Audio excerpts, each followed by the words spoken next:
Assalamualaikum warahmatullahi wabarakatuh. Kami di sini dari kelompok 2 ingin menjelaskan materi tentang konsumsi alkohol di Indonesia terus menurun dalam 5 tahun terakhir. Pertama-tama kami akan memperkenalkan anggota kelompok kami, yaitu yang pertama Azhara Rizka Ahmad, yang kedua saya pribadi Farhan Saifullah, yang ketiga yaitu Katrina Teguh Atmaja, yang keempat yaitu Yohanes Wisker Kololimali. Ya, di sini kelompok kami akan menjelaskan yang pertama yaitu pengertian, yang kedua jenis-jenis alkohol, yang ketiga itu faktor penyebab, yang keempat dampak konsumsi alkohol tersebut, dan yang terakhir yang kelima itu penyebab penurunan konsumsi alkohol. Alkohol adalah zat penekan susunan syaraf pusat meskipun dalam jumlah kecil mungkin mempunyai efek stimulasi yang ringan. Bahan psikoaktif yang terdapat dalam alkohol adalah etil alkohol yang diperoleh dari proses fermentasi madu, gula sari buah, atau umbi-umbian. Nama yang populer dari minuman keras yaitu miras, kamput, tomi, atau topi miring, cap tikus, balok, dan lain-lain. Selanjutnya adalah beberapa jenis dari alkohol. Yang pertama adalah alkohol absolut, yaitu alkohol yang hampir disebut sebagai alkohol murni, dengan kadar alkohol dihitung sebagai C2H5OH 99,8% dan airnya 0,2%. Selanjutnya yang kedua adalah etanol atau etil alkohol. Adalah alkohol dengan kadar 95-96,8%. Yang ketiga adalah metanol atau metil alkohol. Alkohol yang mempunyai struktur paling sederhana. Dan yang terakhir yaitu yang keempat adalah isopanol atau isopropil alkohol. Saya Zahra Rizka, dan di sini saya akan menjelaskan tentang beberapa faktor penyebab konsumsi alkohol, yaitu ada 4. Yang pertama sosial, yaitu seperti dorongan dari orang lain untuk minum alkohol serta ketersediaan alkohol di sekitar. Yang kedua itu ada ekonomi, untuk keterjangkauan harga minuman beralkohol dari impor ataupun lokal dengan daya beli atau kekuatan ekonomi di masyarakat. Yang ketiga itu ada lingkungan, misalnya berada di lingkungan yang menganggap norma konsumsi alkohol secara berlebihan. Yang keempat itu ada budaya, banyak dijumpai produk lokal minuman beralkohol yang merupakan warisan tradisional, contohnya arak, tuak, badek, dan lain-lain, dan banyak konsumsi di masyarakat dengan alasan tradisi. Untuk selanjutnya, di sini saya akan menjelaskan tentang dampak konsumsi alkohol. Untuk mengkonsumsi alkohol pada dasarnya dikelompokkan menjadi 3, yaitu yang pertama, kelompok konsumsi alkohol berlebih yang akut dan mengalami keracunan atau toksikasi.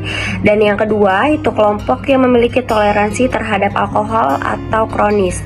Dan yang terakhir itu kelompok yang mengalami ketergantungan atau adiksi terhadap alkohol.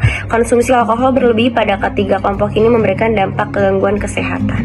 Di sini saya ingin menjelaskan tentang efek-efek lain dari minuman keras selain hilangnya konsentrasi atau kesadaran, yaitu adalah yang pertama mengganggu dan merusak sistem metabolisme tubuh. Yang kedua yaitu meningkatkan lemak yang merusak organ hati. Yang ketiga menurunkan elastisitas dan kekuatan ginjal untuk berkontraksi. Yang keempat yaitu bisa menimbulkan kemampatan paru-paru yang bisa menyebabkan sesak napas. Yang kelima itu menebalkan katup dan selaput jantung yang merusak fleksibilitas kerjanya. Yang keenam itu penurunan kesadaran terus-menerus berpotensi merusak sistem syaraf otak. Yang ketujuh yaitu menurunnya daya ingat hingga tingkat Alzheimer. Yang terakhir itu yang ke-8 meningkatnya tekanan darah yang berpotensi pada penyakit stroke.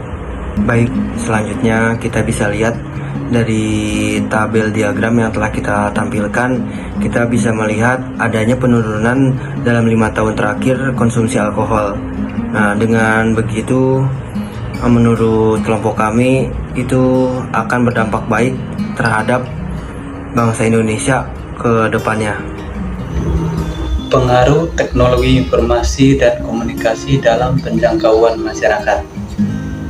teknologi informasi dan komunikasi dapat menghasilkan kontribusi penting bagi kesehatan masyarakat, mulai dari pendidikan hingga pengawasan. Dalam konteks pendidikan dan pendidikan tinggi, teknologi informasi memungkinkan profesional dalam pengawasan bagi kesehatan untuk diperbaharui dan dilatih tentang kemajuan pengetahuan dimanapun berada.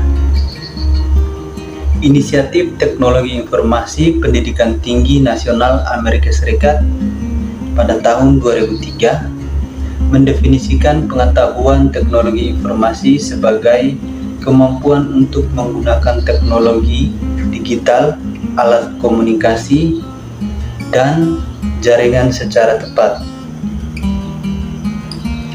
untuk memecahkan masalah informasi agar dapat berfungsi.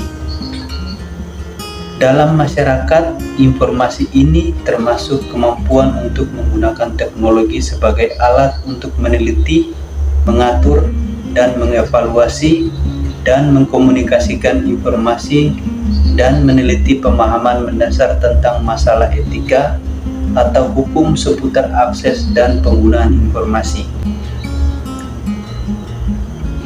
Dari materi yang teman-teman baca di atas, saya menyimpulkan bahwa pengaruh dari konsumsi alkohol sangat luar biasa berbahaya, hingga dapat berakibat bisa dengan kematian.